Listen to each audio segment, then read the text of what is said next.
Hi, I'm Dr. Gritz, and welcome to Deviant Drug Use and Addiction, Part 3. So, nobody grows up and says, when I grow up, I really want to be a drug addict. I think, I'll put that on my resume. Obviously, we have an illness here, right? So when we look at deviance and we see it as a moral deficit, it becomes a problem.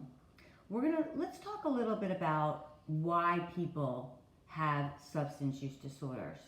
What are the theories? What makes somebody a deviant when it comes to substances?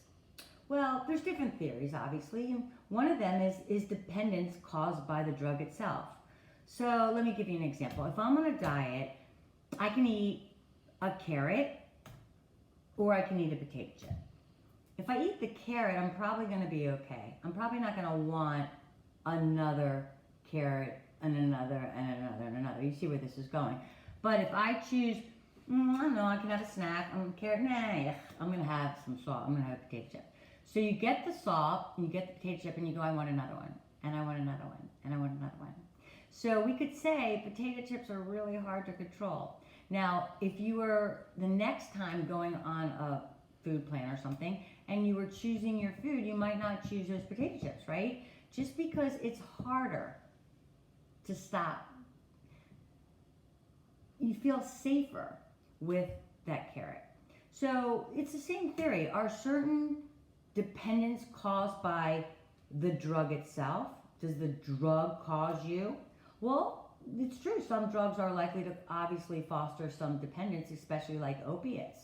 So we can see that the drug itself. Also, some means and methods of taking the drug are more likely to lead to repeated use.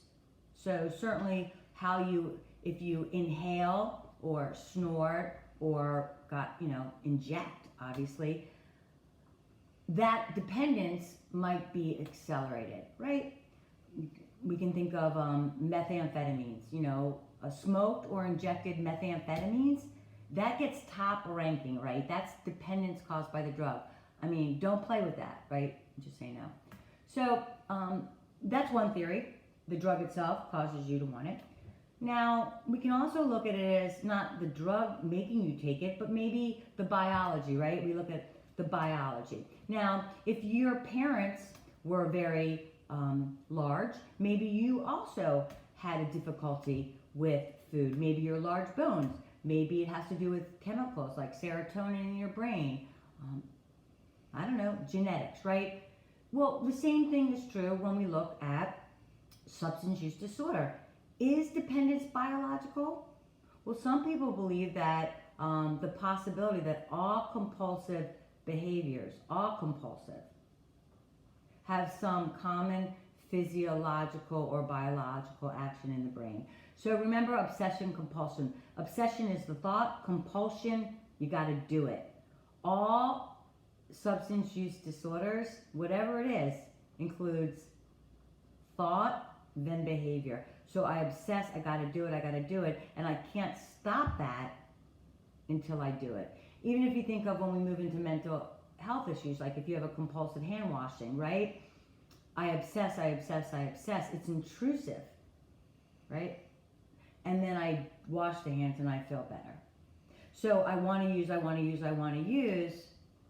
and then I use, right? Some people believe that all this compulsivity results from biology. In other words, you can't control the thoughts, and so thus you can't control the compulsions. An increase of dopamine. We do know that compulsive behaviors actually increase, your dopamine in many ways. So maybe you need the dopamine, right? They found that, people who bike ride actually a lot they make a lot of dopamine. All the endorphins we use, runners, all of this. So we can understand the addictive nature to, exercise. Is there an addictive personality?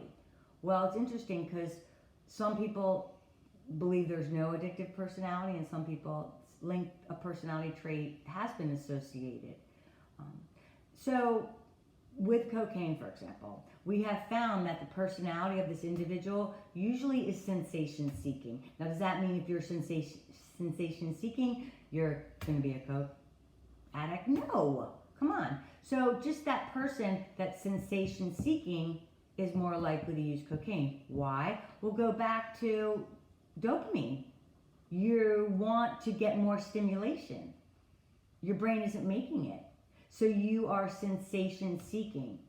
This individual might have a preference for risk taking. You know, think about as a little person, right? You remember? Some kids are more risk takers. You jump, you do anything, more impulsive. You know, some, it's not part of their personality. Some people have a preference for variety. You want things constantly changing. Some people, nope, I don't want anything to change, right? So again, there's some thought that these are the kinds of personality traits that lends oneself to use a substance more than is maybe beneficial for them. Impulsivity as well too. So we have a biopsychosocial perspective. Obviously, we look at all these factors. They give us a comprehensive look into the theories of why people use substances or have problems. So we have the biopsychosocial perspective. As well, and today on the platform, you're going to see a variety of clips that utilize this perspective, right? Dependence is related to the dysfunction of, you know, your biology, your personality, and also your social interactions. It's a combination of all of these things, right? So there's different theories, and it's a different recipe for everybody. You might have the biology, but your environment supports less stress, so you're not likely to use the substance. But if you do have a substance use disorder, you're not bad, you're not deviant, you're ill, right? And you need to get well, right? So what is the treatment? There's a variety of treatments. We can have 12-step programs. So there's self-help, free of charge. We have AA, NA, CA, right? Emotions Anonymous, Gambling Anonymous. These are self-help programs to help individuals, right? We have medications are often used, especially if it's a biological, right?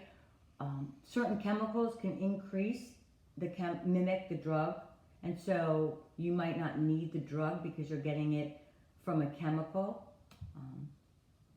For example, methadone used to treat, you know, people who were addicted to heroin. You know, people go, well, who cares? You're just swapping in one drug for another one. Well, again, we're trying to make someone from those symptoms a productive member of society.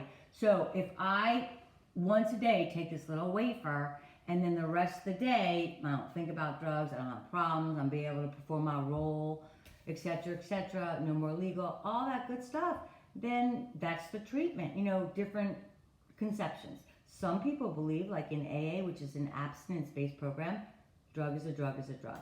So again, different theories, right? We're not here to say one is right or wrong. Well, I think that you can't have one treatment for the whole entire universe. So different people respond to different forms of treatment. We have therapy, right? Certainly. Educational, we have interpersonal therapy. So I like to say I use a variety of these treatment approaches, right? To address all the symptoms, and certainly the spiritual symptom as well.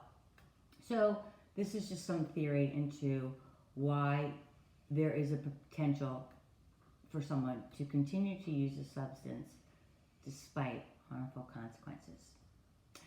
Thank you.